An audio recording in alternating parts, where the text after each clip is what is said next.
पृथ्वी राजमार्ग हाइवे छ। अब यो डुम्रेको यो चौलीको पुलमा चाहिँ धमाधम यो 2टा 4 लेनको ब्रिज चाहिँ यसरी बन्दैछ।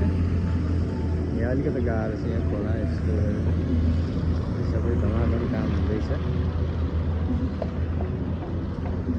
अब यो सेक्सन भ्यायो भने लगभग धेरै क्लियर हुन्छ बाटो।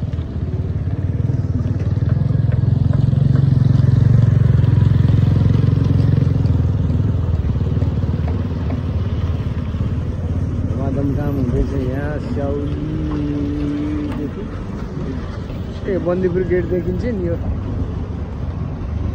हिमालय जिल्लासम्म चाहिँ पिच हुनु बाँकी छ। यहाँ धुलो पनि बेस पनि उठ्छ। यस कामको रफ्तार चाहिँ अहिले खतरा छ।